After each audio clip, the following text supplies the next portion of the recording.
At exactly 6:01 a.m., a sharp knock rattled my front door. I opened it half awake, still in boots from the night before, to find a woman in a pastel power suit already halfway down my porch steps. She didn't even wait to confirm I lived here. She just yelled over her shoulder, "You'll be fined $500 a day until that thing is removed." She pointed, with theatrical disgust, at my barn. My grandfather's barn. The one he built in 1973 with his bare hands, and the last structure he touched before he passed. I stepped outside, confused.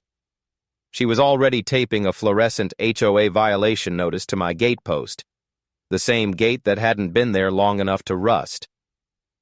She had no idea who I was, and no clue what I was about to do. 2 weeks earlier, I'd inherited my grandfather's property. 12 acres of rugged pasture, a century-old barn, 2 retired horses, and a house that smelled like cedar and tobacco. It wasn't just land. It was family history. The only catch? Somewhere along the way, a modern housing development had crept up near the edge of the ranch. Fancy mailboxes, manicured lawns, cookie-cutter perfection, and, of course, a homeowners association. My ranch sat just outside their boundary, but that didn't stop them from trying to pull me in. The woman was named Darla, but everyone in the neighborhood whispered the same thing. She's a total Karen. President of the HOA for 7 years running. She once made a man repaint his front door 3 times in 2 weeks. Another neighbor got fined for a non-regulation mailbox because it had a sunflower painted on it. She ran the HOA like a private kingdom, and apparently, she had now decided my barn violated her aesthetic standards. Despite the fact I wasn't technically in the HOA, despite the fact that my land had never been part of their community charter, despite the fact that the barn had been there longer than every one of their houses. Still, she filed a nuisance structure complaint and mailed it to herself, and then came in person to deliver the fine notice. The notice was hand-delivered, laminated, and carried her signature in blue ink. Violation, non-permitted agricultural structure within visible range of HOA perimeter. Penalty, $500 per day, accruing daily until full removal and site cleared. I laughed at first, but then I flipped the notice over and saw it had already been filed with the county zoning board. She wasn't just bluffing. She was serious. I called my late grandfather's lawyer, a guy named Marvin Jacks who wore bolo ties and talked like every sentence was a court case. I asked him if she could actually do this. He chuckled first. Then he sighed. "They can file all the complaints they want," he said. "But what they don't know is this. Your grandfather was smart. When he subdivided the ranch in '96 to sell off plots, he retained ownership of one critical piece." "What piece?" I asked. Marvin chuckled. "The HOA's parking lot." I blinked. He continued. "Their little clubhouse, tennis courts, and guest parking area? It sits on a 0.4-acre easement. Your grandfather held it, but no one bothered checking once he passed. It was leased to the HOA on a renewable term." "And when does that lease renew?" I asked.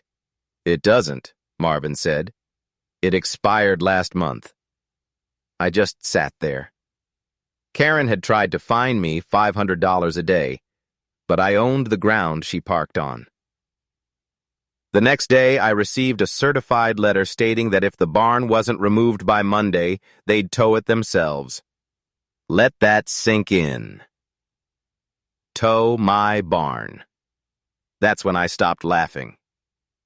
I printed out a survey map, highlighted the boundaries, circled the HOA parking lot, and wrote 3 words on it in red Sharpie.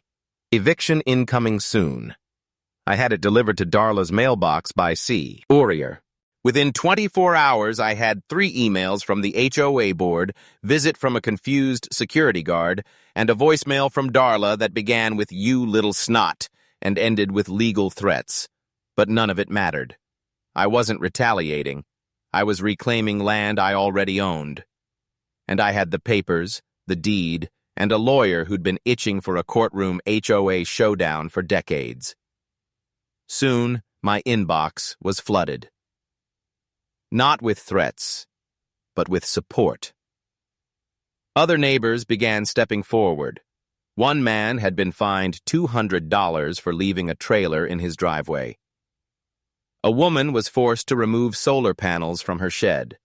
A Vietnam veteran was cited for flying a flag that was too large. They all said the same thing. We thought we had no power. But you actually own the ground beneath them. That changed everything. Suddenly, I wasn't just defending my barn. I was standing up for every neighbor they'd steamrolled. 3 days later, I received a hand-delivered invitation.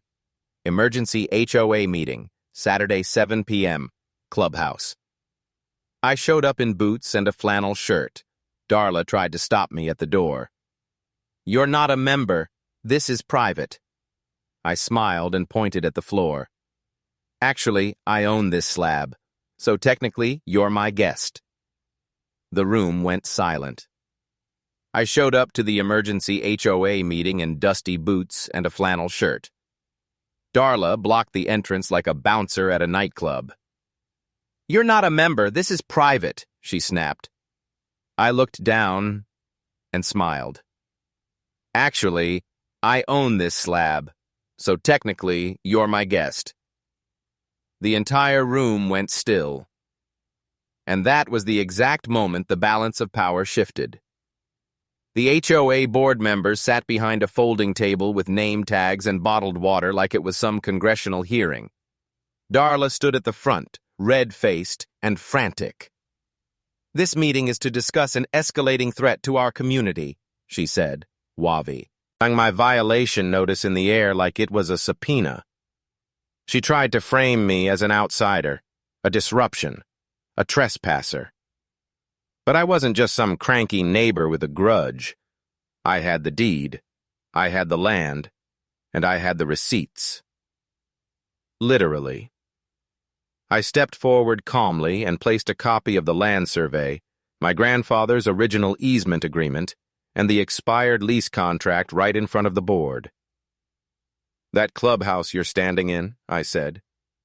"It's sitting on private property, and I'm the private." Gasps. One board member choked on his water. Darla's voice cracked as she tried to regroup.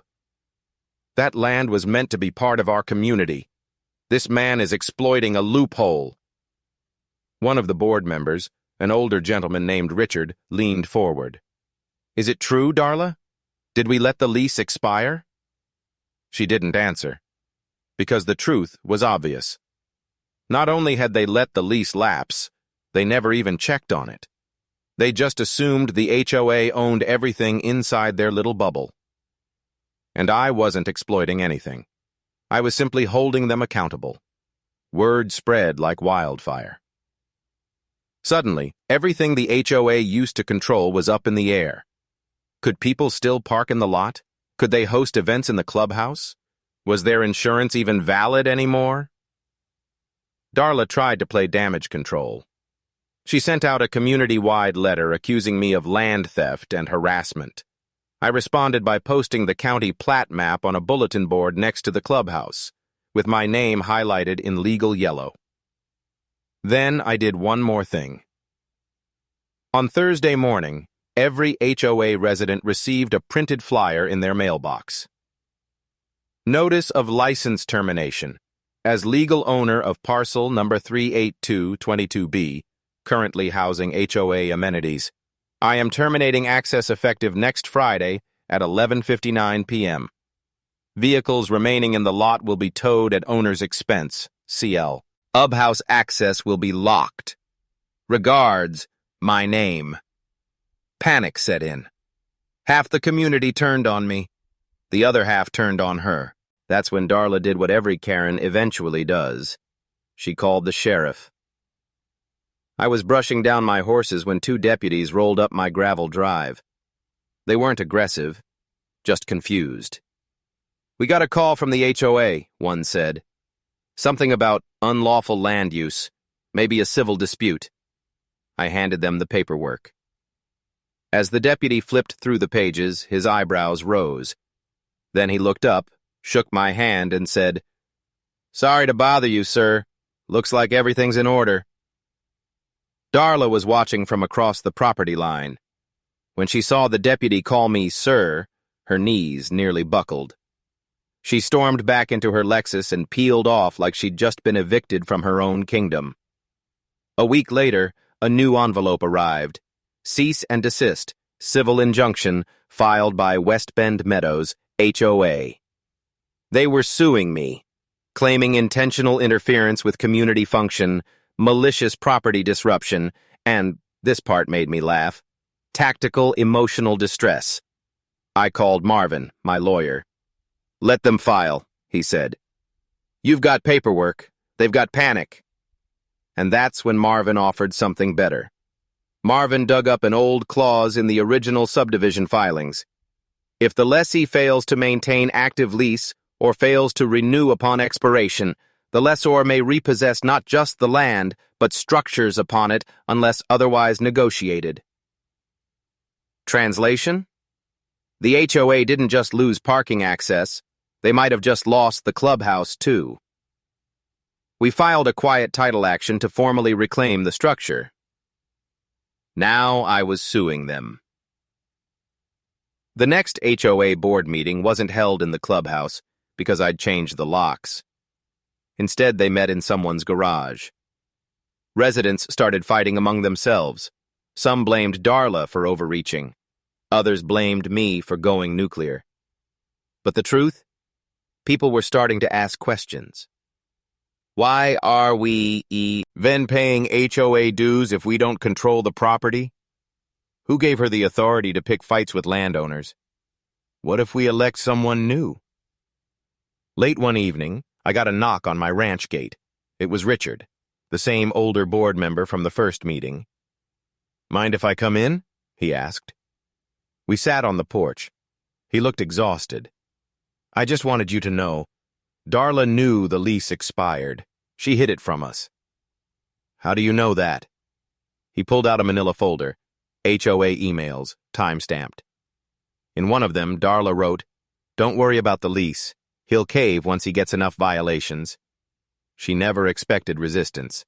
She definitely never expected me. That weekend, I hung a new wooden sign just outside the old clubhouse entrance. Burned into the grain were these words, "Private property, trespassers will be fined $500 day." And just below it, "Same rules, different owner." The HOA sued me. I countersued. And thanks to a clause buried in 1980s subdivision filings, I wasn't just taking back the land, I was coming for the entire clubhouse structure. They thought I was bluffing. They thought a rancher couldn't fight a homeowners association. But now their board was fractured, their residents were turning, and the woman who started it all, Darla Karen Whitmore, was about to face her reckoning. Darla wasn't going down quietly. She launched a community petition calling me a threat to neighborhood unity and demanding an emergency vote to use HOA funds for legal defense. I watched as she handed out flyers at the park with a forced smile. "He's weaponizing loopholes," she told people. "This is about protecting our lifestyle." But it wasn't. It was about control, and she was losing it. Then things went public. A local reporter got wind of the story. A landowner outwits the HOA? Instant headlines. They showed up at the ranch gate asking questions. I gave him a short, calm statement. "I'm not fighting a community. I'm defending a boundary." But Darla, oh, she loved the camera. She appeared on the evening news in a pearl necklace and fake tears. "He's trying to steal from families. He's weaponizing paperwork. We won't let one man bully us." She thought she was winning hearts. What she didn't know was that the real damage had already begun, inside her own board. 2 days later, I got a call from Marvin, my lawyer. "You're gonna want to see this," he said. A resignation letter from Richard, the same board member who visited my porch. It read, "Effective immediately, I resign from the West Bend Meadows HOA board. I can no longer in good conscience support reckless legal actions, withheld documents, and financial misuse under the current president's leadership." Boom! Darla was bleeding supporters, and it was about to get worse. Marvin subpoenaed HOA financial records as part of our lawsuit. What we found? Darla had been using HOA funds to pay private legal consultants, travel expenses, and even personal meals. Receipts showed $900 at a steakhouse in Dallas, $1,400 retainer to her cousin's law firm, a $700 community gift charge, which turned out to be spa treatments. She wasn't defending the HOA. She was draining it. We filed for a full financial audit. The judge granted it. Now the court wasn't just hearing my land dispute. They were investigating embezzlement. People in the neighborhood snapped. I started getting anonymous notes thanking me. Others posted "Recall Darla" signs around mailboxes. Someone even egged her house. But then things turned ugly. I found a dead raccoon nailed to my fence post. A note stapled to it sung, "Aid. Leave before you're buried like this." That's when I knew. Darla had gone full unhinged, and she'd dragged others down with her.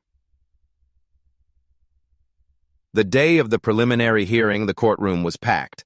HOA members on one side, my supporters on the other, reporters outside. The judge was a no-nonsense woman in her 60s. She'd seen this play out before. Marvin laid everything out. The expired lease, the land plat maps, the clubhouse clause, the misused HOA funds. Darla's lawyer stammered through objections.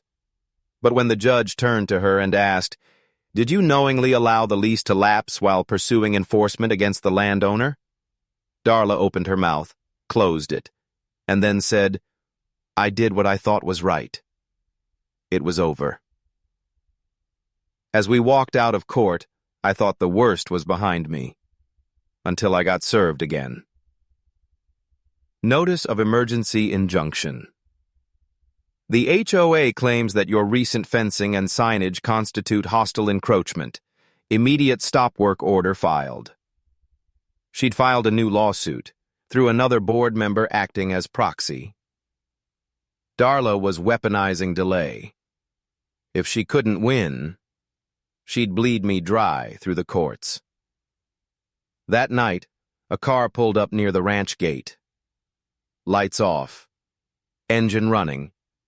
I grabbed my flashlight and walked down the path, gravel crunching under my boots. The car sped off, but not before tossing something out the window. I picked it up. It was a manila envelope. Inside, photos of me at my ranch, pictures of my truck, my wife's name and workplace, and a note. "Back off, cowboy. We know where your roots are." I stood in the dark, jaw clenched. This wasn't about fences anymore. This was war. And next time, I wouldn't fight with paperwork. Darla Whitmore tried everything. Fake injunctions, HOA propaganda, threats on my family. But now, she'd gone too far. The HOA was broke. The clubhouse lease had expired. And I had the deed, with their parking lot square in the middle. It was time to end this, not with rage, but with a reveal. I scheduled a press conference, not on my land, not in the HOA clubhouse, right in the parking lot. Dozens of residents gathered. Local news showed up. Even a few of Darla's remaining defenders stood in the back, arms crossed.